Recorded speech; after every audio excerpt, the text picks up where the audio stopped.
Hello guys, welcome to this week's finance presentation. Today we're going to be covering a couple of topics. Let's start. So Venezuela and its new financial situation, and the old financial situation as well. So it was named in 1499 by an Italian explorer. Mattia, do you know what Venezuela means? Venezuela means tiny Venice. Venice is a very important trade city in Italy. Yeah, and oil was discovered in 1914. They had massive oil reserves. And as oil was discovered, 7 American oil companies came to reap the profits. I think Standard Oil maybe was the name of Chevron at the time. It wasn't called Chevron, but what became Chevron and some other ones, Shell was there. And these companies helped develop refining oil in Venezuela, and they took around 90% of the profits. So the Venezuelan government wasn't getting very much of a big cut. And in World War II, oil exports increased, and Venezuela wanted a bigger slice of the pie because the war took a lot of oil, and in World War I as well, but it mostly was in World War II. So, you want to say that? Well, just an interesting thing is the hydrocarbon law doesn't only apply to Venezuela. It actually applies to lots of other oil producing countries or with large oil refineries that needed help from outside foreign help, which this foreign help later took a lot of the profits. Right, and just on this side, there was, I forget his name, I wish I remembered it, but there's one very notable Venezuelan. Hugo Chavez. Hugo Chavez. All right, next slide. So Venezuela became very reliant on oil. It wasn't called this at the time, but it's a petrostate and it had many dictators. Nicolas Maduro, one of them. This was all much before his time, but now he was in charge.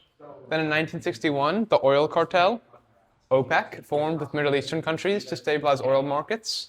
This was because there were a lot of boom and bust cycles with oil demand. And by stabilizing the price of oil with managing production globally, they were able to kind of reduce that in a sense. Still not perfect, but it definitely did help these countries. But then in 1976, Venezuela seized all the oil companies except Chevron, which cooperated, because one of the reasons, there are several, was Venezuela wanted an American footprint there, so China wouldn't step in. And Chevron was a way to do that, and they also cooperated with the Venezuelan government. So how did Maduro's capture affect the Venezuelan economy?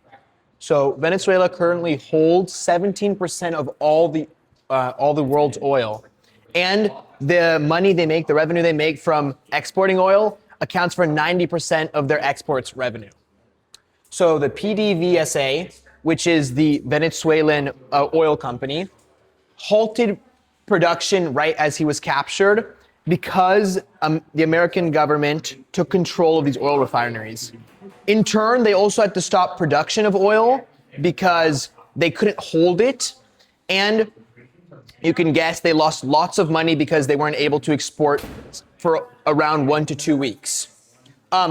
China's top oil buyer, PetroChina, had, along with a couple of other oil companies, had a shady little group which exported oil illegally. And that was one of the reasons why Trump took control to stop this trade of oil.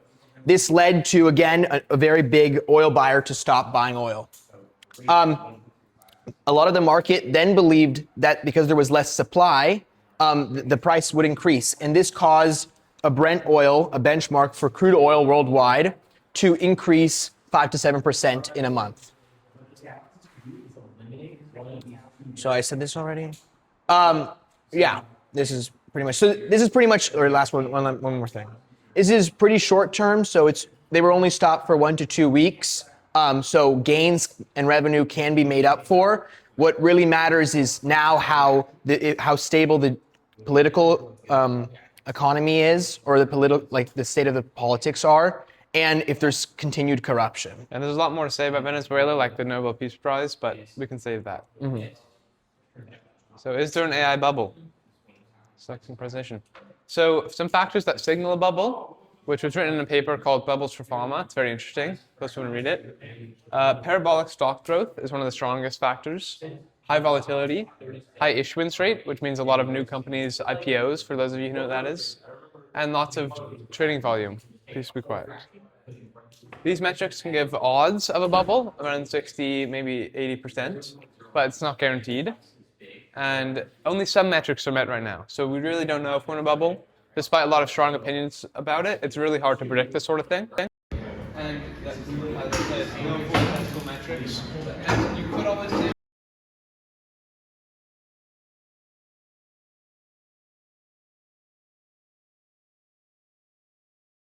so not necessarily. For example, 2001, a lot of the fiber optic cables were called dark wire or dark cables, and they're now used for live streaming. So it can be really good for future use, despite if it's not needed shortly after the bubble pops or is a bubble.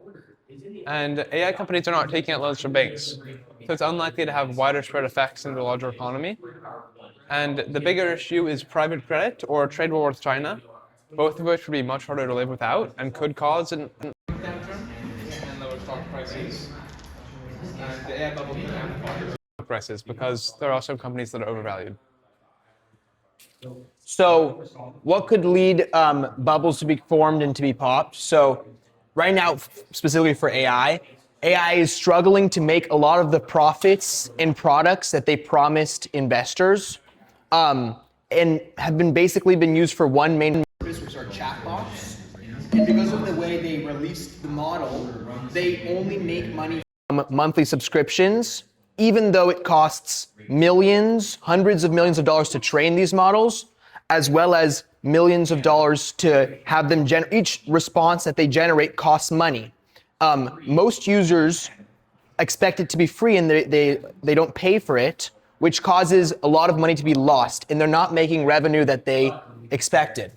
There's also a lot of similar AI companies that are doing similar things or using the same underlying data model, which causes there to be a lot of competition, but also eventually one company is going to outshine the others, or the public will choose one company, and the rest of these smaller companies will most likely perish or be merged or bought out.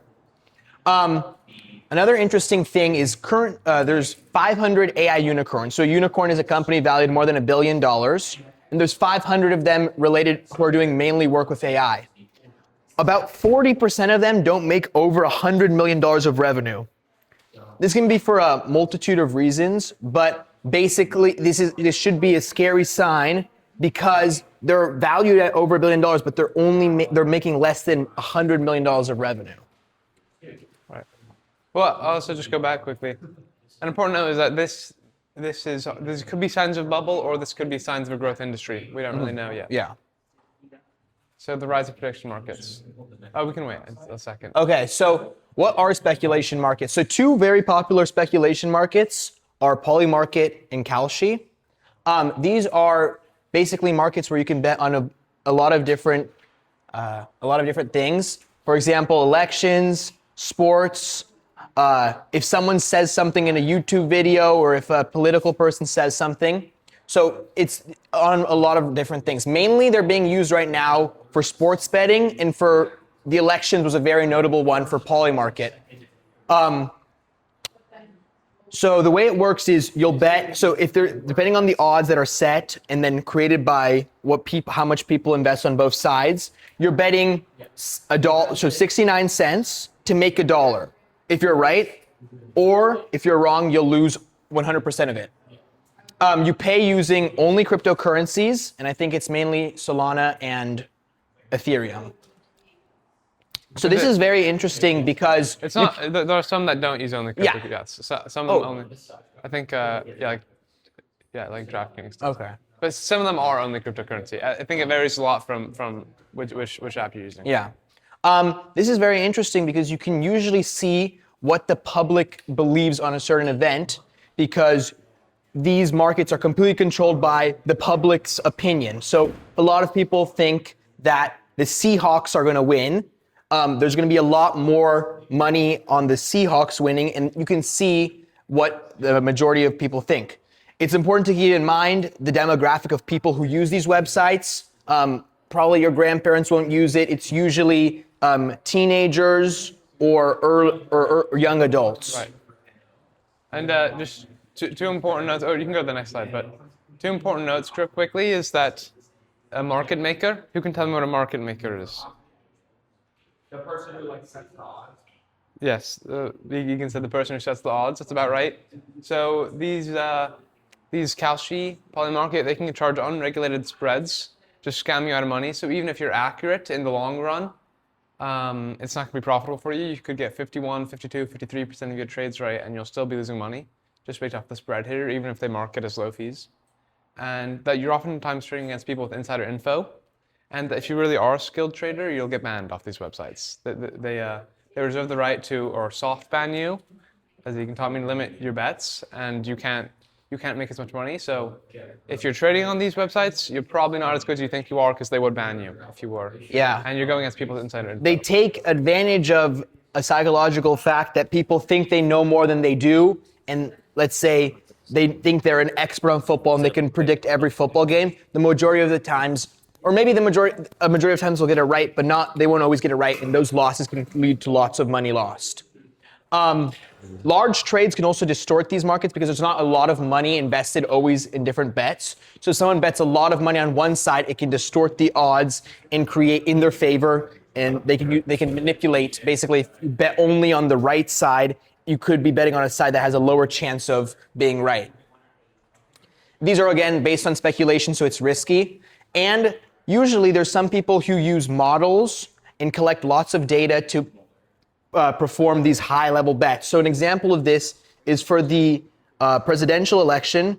Someone, I think a German trader or quant, made $400 million on Polymarket betting on Trump using a lot of information like electoral polls and this kind of stuff that the average person usually doesn't do. So you're betting against people who have tons of more information than you. Yeah. Okay, that's... Hold this. One statement that you can make also is that you won't always have to get your contract to go to exactly $0.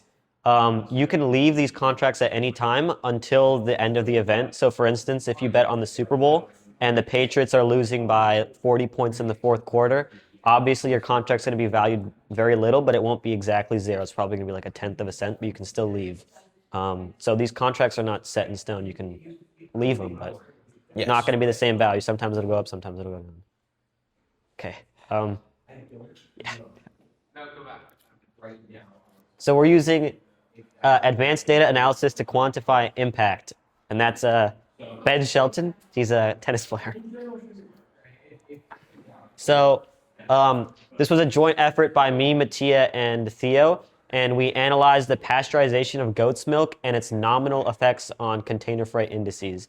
So in case you don't know what a container freight index is it tracks what the spot rate of something is on a ship. So the spot rate is how much it costs to ship a certain item like steel or oil. So the more expensive it is to ship the steel or oil, the higher the index will go up. So you want things to be shipped at a higher price to make a profit. So global milk production is around 930 metric tons, and so 93% of that milk is actually traded domestically. So they're not going on these ships and tankers. But of that 7% that's traded, goat milk is only 2% of that. So it's a very small share of it. And what happens is that pasteurization from now and then like maybe 50 years ago to now, pasteurization's gotten much quicker. It used to take a lot of time to get large quantities of milk to be processed properly, but now it's per second. You can have lots and lots of gallons of goat milk being produced. So it's like a 15% decrease in costs because now it's getting cheaper to make this milk. So that's not good. That ends up meaning that that the spot rates for this milk is going down. And milk on one of these shipping containers would only take up like a very, very small percent of the ship's space. So if you multiply that by the percent decrease in cost, it would affect a container freight index by 0.0168% of its price. So it's not a very large effect, but these are the kind of calculations that people in really big firms do, like the really small percents and stuff. So yeah. Yeah. Like, I don't know if this is completely related, but I know some quants look at weather to check how much oil is evaporated in an oil pipe, and then they can make estimations on the slight change in the price of oil and then use that in trade based on that. So this is an interesting thing. Any questions, preguntas, cuestiones, or des questions? That's French, Latin, Mandarin. Mandarin. Does anyone have questions? Questions? Egan, I know you wanted to know about this topic. And you can end the video. Lucas has a End the question. video.